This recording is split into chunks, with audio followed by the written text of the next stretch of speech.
আমার এই ভিডিওটা তাদের জন্য যারা এটা ভাবো যে ভালোবাসলে বাড়ির লোক মেনে নেবে না, তাই তাকে ছেড়ে চলে যাব। আমি জানি আমার সাথে অনেক মানুষের মতামত হয়তো মিলবে না, তবে আমার জীবনেরই তোমাদের সাথে একটা ঘটনা শেয়ার করব। আমি জানি এখনকার দিনে ভালোবাসা ছেলে খেলার মতো, তবু বলবো কিছু কিছু ভালোবাসা সত্যি করে ভাগ্য করেই পাওয়া যায়। হ্যালো এভরিওয়ান, আমি তোমাদের সকলের বৃষ্টি, আর আমার এই ছোট্ট সংসারে তোমাদেরকে অনেক অনেক ওয়েলকাম।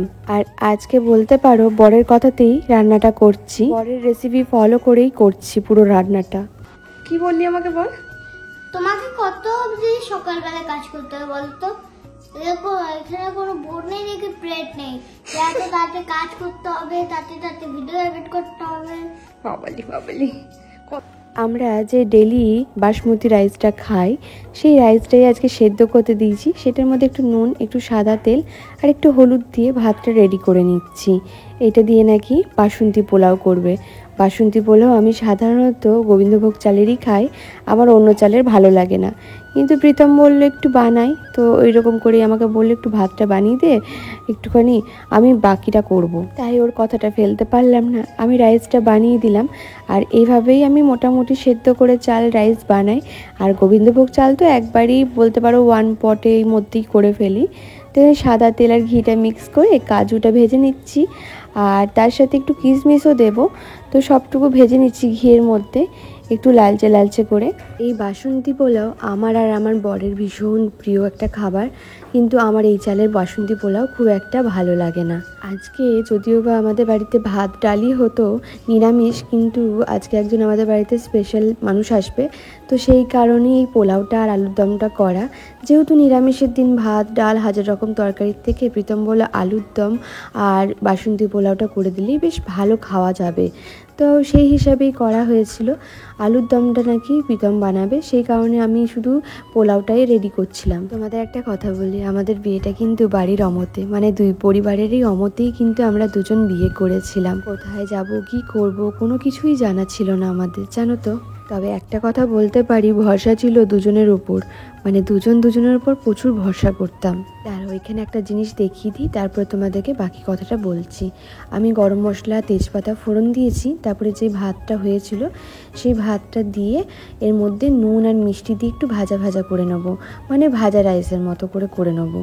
আর তার উপরে কাজু কিশমিশ দিয়ে দেবো, ব্যাস হয়ে যাবে আমাদের মিষ্টি মিষ্টি পোলাও। মানে আমরা যেহেতু খুব একটা মিষ্টি খাই না, তো সেই জন্য একটুখানি কম মিষ্টি দিয়েই বানিয়েছি। কিন্তু এই পোলাওটায় মিষ্টি বেশি হলেও কোনো ক্ষতি হয় না, বেশ ভালোই লাগে খেতে। অনেকে আমাকে বলেছিল যে পালিয়ে বিয়ে করেছিস, বাবা মায়ের চোখের জল পড়েছে, তোরা কি কখনো ভালো থাকতে পারবি? কখনোই ভালো থাকতে পারবি না। এইসব কথা শুনে সত্যি কোন মানুষের ভয় হয় না বলো তো? সব মানুষেরই একটু একটু ভয় হয়, কিন্তু ওই যে তোমাদেরকে বললাম একে অপরের প্রতি প্রচুর ভরসা ছিল, আর মনের মধ্যে ছিল যে না, নিজের ভালো থাকাটা কখনো ভুল হতে পারে না। সব সময় সন্তানরাই যে বাবা মাদেরকে বুঝবে এমনটাও না, বাবা মাদেরকেও কিছু কিছু ক্ষেত্রে বুঝতে হবে আমার সন্তান কিসে ভালো থাকে। আর মাঝে মাঝে এইসব অজুহাত তারাই দেয় যারা ভালোবাসার মানুষকে নানা রকম কথায় ছেড়ে দেয়, মানে এই যে আমার বাড়ি থেকে মানছে না তাই আমি তোমাকে বিয়ে করতে পারবো না। অনেক সময় একটা এজ ডিফারেন্সও থাকে, তো সেই কারণেও অনেকে অজুহাত দেখায় যে তুমি আমার থেকে ছোট বা বড়, সেই কারণে আমার বাড়ি থেকে মানবে না। তুমি যখন একটা মানুষকে ভালোবাসছো, তুমি তো তার আগের থেকেই জানবে যে তোমাকে বাড়ির লোক মেনে নেবে না, তখন তাহলে তার সময়টা কেন নষ্ট করলে? তার অনুভূতিগুলো নিয়ে খেলার তো কোনো প্রয়োজন নেই তোমার। মানে ভালোবাসা জিনিসটা এখনকার দিনে না, সত্যি কথা বলতে ছেলে খেলা হয়ে গেছে, আর সেই কারণে জানো তো কেউ কাউকে ভরসাই করে না। কি বানাচ্ছো? আলুর দম বানাচ্ছো? এখানে পোলাওটা বানিয়েছি, ও আলুর দমটা বানাচ্ছে। আলু ছোড়াটা একবার দেখাবে কিভাবে আলু ছুঁড়ে ছুঁড়ে ভাজছো? ভালো হয়েছে। আজকে আমার নেলসের রিফিলিং ছিল, তো আমি যার কাছ থেকে করি তার নাম হচ্ছে লাবণী। তো আমাদেরকে আগের বারে কন্ট্যাক্ট নাম্বার দেবো বলে ভুলে গেছি, অনেকেই আমাকে ডিএম করো, তো সেখানে আমি নাম্বারটা দিই, তবে আজকে মনে করে তোমাদেরকে নাম্বারটা দিয়ে দেবো। ও কিন্তু হোম সার্ভিস দেয়, আর ভীষণ একটা মিষ্টি মেয়ে। ভালো করে হাই করো, তখন আসেনি ভালো করে।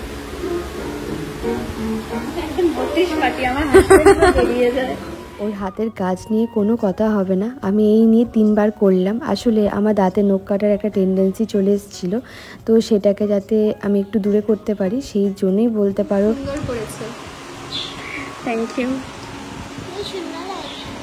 তাই ভালো হয়েছে? আমার হাতে এত সুন্দর লাগবে আমি ভাবিনি, সত্যি বলছি খুব সুন্দর লাগছে। Thank you. একটু ইউনিকের মধ্যেও হয়েছে জিনিসটা, খুব সুন্দর লাগছে। এই নিয়ে আমি 3বার করলাম, 3বারই ভীষণ ভালো করে দিচ্ছে, ভীষণ ভালো। আর নেল এক্সটেনশন করলে না হাত দুটো দেখতে সুন্দর লাগে, তো সেই কারণেও আমি করলাম। ভীষণ সুন্দরভাবে ধীরে সুস্থে হাতের কাজ করে। তো এটা তার পরদিনকার ভিডিও। এখানে প্রীতম আমাকে একটু মুড়ি খাইয়ে দিচ্ছিল, কারণ ও খুব ভালো করে জানে আমি রান্নাঘরে ঢুকলে আর খাওয়ার সময় পাবো না, তো এখানে মেখে খাইয়ে দিচ্ছিল। আমরা যখন বিয়ে করেছিলাম, মানে বলতে পারো আমি আর প্রীতম যখন বিয়ে করেছিলাম, তখন আমাদেরকে নিয়ে নানান মানুষ নানান কথা বলেছিল। তো যারা বেশিরভাগ কথা বলেছিল তাদের মধ্যে বেশিরভাগ মানুষই এখন আবার ভীষণ পজিটিভভাবে কথা বলে। আর আমরা যখন সামনে যাই তারাও কিন্তু খুব পজিটিভভাবেই কথাবার্তা শুনি তাদের কাছ থেকে। তো একটা কথা বলবো, লোকের কথাতে কিছু যায় আসে না। লোক আজকে তোমাকে নিয়ে যেমন খারাপ বলবে, কাল দিনে তোমাকে ভালোও বলবে। আবার যে মানুষগুলো আজকে তোমাকে নিয়ে ভালো বলছে তারা দুদিন পর খারাপ বলতেও সময় নেবে না। তাই লোকে কে কি বলবে এই কথাটা মানে ভেবে বা শুনে কোনো দিনও নিজের জীবনে কোনো ডিসিশন নেবে না, এতে ক্ষতিটা তোমারই হবে। আলটিমেটলি দেখবে তুমি যেখানে ভালো থাকতে সেটা লোকের কথা শুনে না করে উল্টে তোমার খারাপটাই হয়েছে। একে অপরের প্রতি ভরসা করে তোমার মন যেটা চাইবে তুমি সেটাই করবে, তারপরে বাকিটা ভাগ্যের উপর ছেড়ে দেবে। যেটা ভাগ্যে আছে সেটাই হবে। আমিও একটা টাইম ভাগ্যের উপরই সব কিছু ছেড়ে দিয়েছিলাম, আর ভাগ্য আমাকে এই জায়গায় এনেছে। যাই হোক, আজকে মাটন হবে। আর আজকে হচ্ছে তোমার ভূত চতুর্থীর দিন। দাদা বলেছিল নিরামিষ খাবো, তো আমি বলেছিলাম যে না, অর্ক তো নিরামিষ খেতে চাইছে না। তো আমাদের অ্যাকচুয়ালি 14 শাক আসার কথা ছিল, একজন মাসি দিয়ে যাবে বলেছিল। 14 শাক পেলাম না, তাই হিসাব মতো খাসির মাংসই নিয়ে আসা হলো, কারণ ছাগলের পেটে তো 14 কেন আরও অনেক শাকই থাকে। তাই ভাবলাম 14 শাকের খোঁজ না করে যে 14 শাক খেয়েছে তাকেই খেয়ে ফেলা ভালো। তো এই যে যাই হোক, আমি মাটনটা রান্না করছি, এটাকে কেউ সিরিয়াসভাবে নেবে না, আমি জাস্ট ইয়ার্কি মেরেই বললাম কথাটা। তো এদিকে করব আলু পোস্ত, কারণ আমার দাদার ভীষণ প্রিয়, মানে দাদা প্রীতম সবারই প্রিয়, আমি জাস্ট খাই না, ভাল লাগে না। তো এখানে আলু আর পেঁয়াজ দিয়ে আলু পোস্ত করব আর মাটন করব। কিছুক্ষণ আগে দেখলে মাটনটাকে মাখিয়ে রাখলাম সব রকম মশলা দিয়ে, যেমন তার মধ্যে ছিল আদা, রসুন, লঙ্কা, হলুদ, জিরে সব কিছু একসাথে বেটে ওই মশলাটাই মাখিয়ে রাখলাম। আমি কিন্তু মাংসতে কখনোই কাঁচা তেল দিয়ে মাখাই না, কেন জানি না আমার কাঁচা তেল দিয়ে মাখালে একটা কাঁচা তেলের গন্ধ লাগে, সেই কারণেই না আমি একদমই দিতে চাই না। কালকে ইয়েকে দিয়েছিলাম অর্ককে, আজকে প্রীতমকে বানিয়ে দিলাম। কেমন হয়েছে?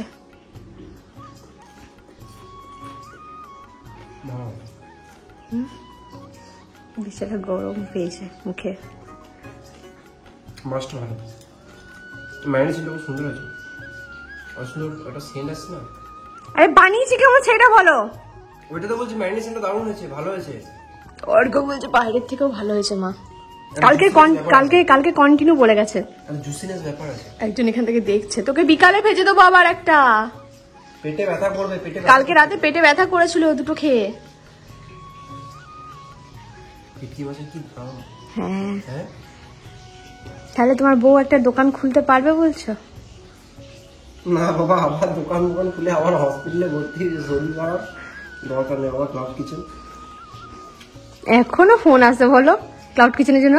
অপরিচিতা কিচেন কিছু নয়, ফোন এসে। তাহলে কেমন হয়েছে? ভালো হয়েছে তো? বলছি তো জুসিনেস ব্যাপার ভালো হয়েছে, তেলটা কম হয়েছে, এরকমই হয়। বাইরে কিন্তু এর থেকেও বেশি বড় কোটিংটা মোটা হয়। বাইরে তো আমি খাই না, ও খায়। না, আমি খেয়েছি অনেকবার। শিলিগুড়িতে যেমন ছিলাম, শিলিগুড়িতে চিকেন। ওকে একটু দিয়ে দাও গো, ও কি করছে দেখো।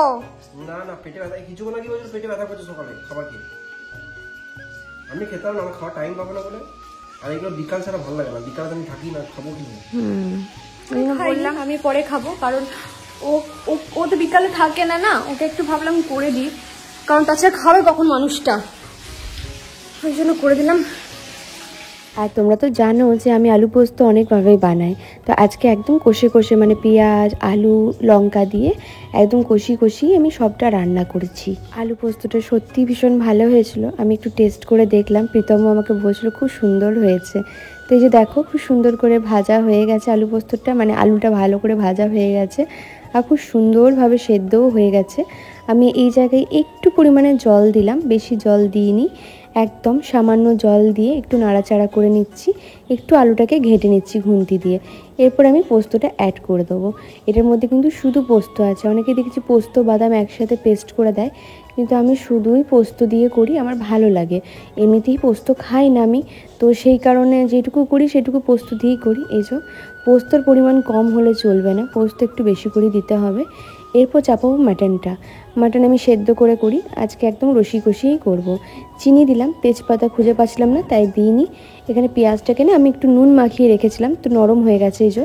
তো তারপরে পেঁয়াজটাকে আমি একদম ব্রাউন করে মানে লাল করে ভেজে নেবো পেঁয়াজটাকে। তোমরা মাংসর পেঁয়াজ একবার মানে করে দেখবে, এরকম করে ব্রাউন করে লাল করে ভেজে।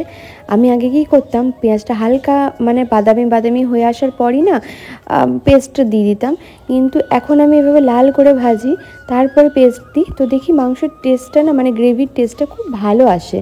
তো এই যে দিলাম, তারপরে যে গ্রেভিটা দিয়ে মানে মাংসটা ম্যারিনেট করেছিলাম, পেঁয়াজ আদা রসুন লঙ্কা জিরে বাটা, তো ওইটা দিয়েই ভালো করে মশলাটা আমি কষবো।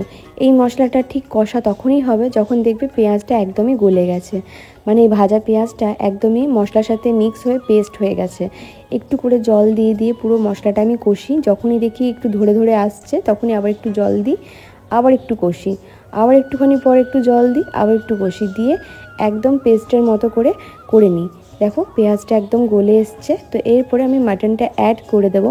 অ্যাড করে এরপর আর কোনো কাজ নেই, মাটনটাকে কষিয়ে ঝোল করা। এরপর নুন মিষ্টি চেক করে নেব। আমার না এই পরিমাণে আর কোনো কাজ আমি দেখতে পাইনি, তাই আমি আর কিছু করিনি।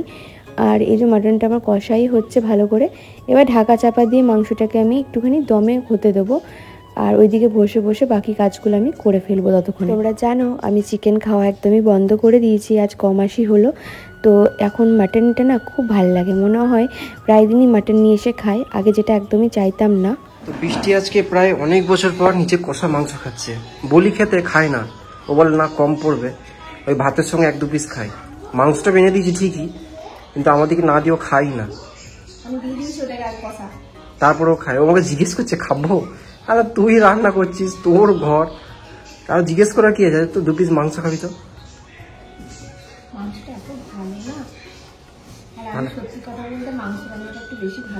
আর সেকেন্ডলি এখনো মুরগি মাংস খেতে পারছে না, মুরগি ডিম মাছ খুব একটা খেতে পারছে না, মানে মেনলি গন্ধটা নিতে পারছে না। একজন ওইদিকে খেলছে, ঘরের অবস্থা দেখো, ঘরটা বাগাচ্ছি এখন। চর্বি গেল নাকি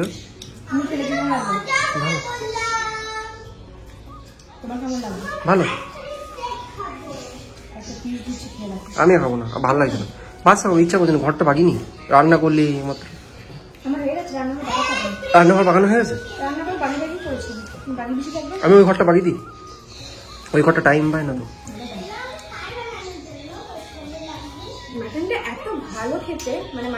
নখগুলো কালো হয়ে গেছে নাকি?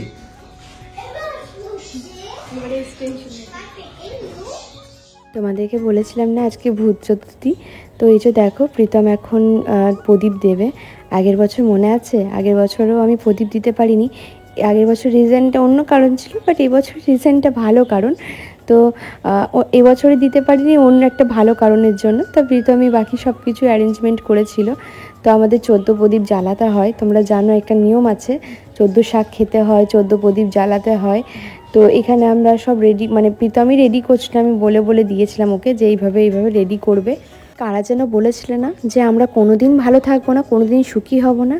দেখো ভালো করে দেখো, আমরা তো এমন না যে ভিডিও দিই না, আমরা বেশ ভালো আছি জানো তো। তোমাদের মতো খারাপ মানুষদের কথা বা অভিশাপ কোনোটাই কিন্তু আমাদেরকে ছুতে পারবে না বা আমাদের সম্পর্কের মধ্যে আসতে পারবে না। আর ভাগ্যের কথা তো ভাগ্যের উপর ছেড়ে দিলাম। একটা টাইম মনে হয়েছিল আমাদের পরিবার আমাদের মেনে নেবে না, তো আস্তে আস্তে সবই ঠিক হয়ে গেছে। এইটুকুখানি নড়বড়ে আছে, সেটাও ভবিষ্যতে ঠিক হয়ে যাবে, আমি খুব ভালো করে জানি।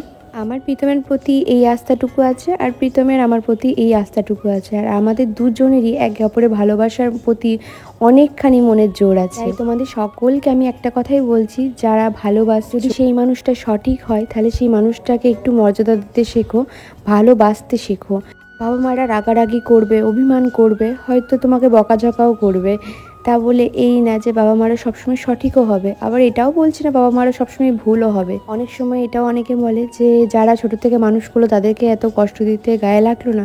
আসলে কি জানো তো, একটা টাইমের পর না আমাদের সকলকে ছেড়ে দিতে হয়। তোমরা লক্ষ্য করেছো কি না আমি জানি না, তো দেখবে লক্ষ্য করবে যে পশু পাখি যারা আছে, মানে আমরা যারা বাস করি তাদেরকে নিয়ে, তারা সকলেই কিন্তু একটা টাইম পর নিজেদের সন্তানকে নির্ভরশীল হওয়ার জন্য ছেড়ে দেয়। কিন্তু একমাত্র মানুষ আমরা যারা আছি তারাই কিন্তু সন্তান সব কিছু নিয়ে আঁকড়ে থাকতে চায়। আসলে আমরা সবেতেই না মায়ের বাঁধনে একটু বেশিই জড়াই। এটা অন্যায় বলছি না, কিন্তু হ্যাঁ, সব মানুষকে একটু নিজেদের একটু আলাদা করে বাঁচতে দেওয়া উচিত আমি মনে করব। একটা সময়ের পর না সবাই সবার মতো করে বাঁচা উচিত। তুমি তোমার লাইফে ওইটা পাওনি বলে তাকেও সেটা পেতে দেবে না, এটা কিন্তু ভুল বিচার। তোমাদেরকে বলবো যে নিজের জীবনে ভুল খারাপ সব রকমের সিদ্ধান্ত নিজে নিতে শেখো। কেউ দিয়ে দেবে বা কেউ নিয়ে দেবে তোমাকে সিদ্ধান্ত, তারপরেই তুমি সেটা করবে, সেই জিনিসটা করো না। আমি আজ 19টা বছর ধরে এই রকমই করতাম, তারপরে গিয়ে এখন গিয়ে একটুখানি নিজের উপর নিজের সিদ্ধান্ত নিতে শিখেছি। তাই গিয়ে বলতে পারো জীবনে এতটা এগিয়ে এসেছি। একটা টাইমের পর বাবা মা সব ঠিক হয়ে যাবে জানো তো, কিন্তু সারা জীবনে কষ্ট করে থাকা সব মেয়ের পক্ষে সম্ভব না। বিশেষ করে মেয়েদের পক্ষেই বললাম, কারণ ছেলেদের উপর বাবা মা বেশি জোর খাটাতে পারে না, কিন্তু মেয়েদের উপর বড্ড জোর খাটায় বাবা মা। কিন্তু এখন সেটাও হয় না খুব একটা। তবে হ্যাঁ, যেসব মেয়েরা নরম হয় তাদের উপর বেশি জোর খাটায় বাবা মারা। তো শুধু একটা কথাই বলবো, হ্যাঁ অবশ্যই তোমার বাবা মা সঠিক, যদি সেটা তুমি ভুল করে থাকো তবেই।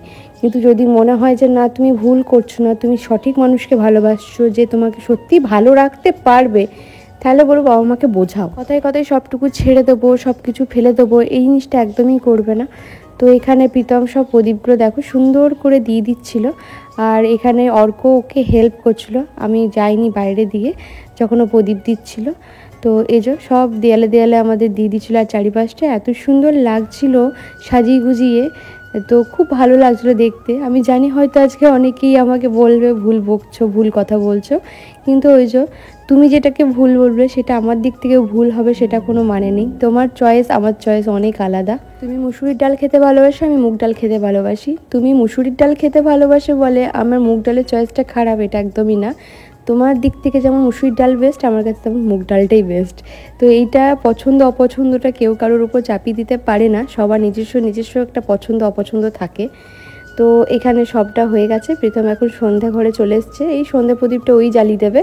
আর দামোদর মাসে তো দীপদান করতে হয় তুলসী মঞ্চে, তো অবশ্যই তোমরা দামোদর মাসে তুলসী মঞ্চে দীপদান করবে। আমি তো এত কিছু জানতামই না, যত কিছু এই 2 বছরে আমি জানতে পেরেছি সত্যি বলতে। তো এখানে সবটুকু সাজিয়ে গুছিয়ে দিয়ে আজকে ঘরটার মধ্যে থেকে কেন জানি না একটা আলাদা রকম সুগন্ধ আসছিল, খুব সুন্দর একটা সুগন্ধ আসছিল। তো বাকি যে ফুলের মালাগুলো ছিল এগুলো আমারই ডেকোরেশন করার কথা ছিল, কিন্তু আমি যেহেতু উঁচুতে উঠবো না সেই কারণে ও সব কিছুই ভালো করে সুন্দর করে ফুলের গাঁদা ফুলের মালাগুলো দিয়ে সুন্দর করে দরজার সামনে বেশ লাগিয়ে দিচ্ছিল। দেখতেও বেশ সুন্দর লাগছিল ঘরটা। আর আমাদের তো লাইটিং সেভাবে করা হয়নি, যতটুকু আর কি করা হয়েছে ওই গ্রিলের কাছে একটু লাগানো হয়েছে। মাঝে একদিন ভিডিও দিইনি, তার জন্য তোমরা সবাই বলেছিলে কেন ভিডিও দিলে না।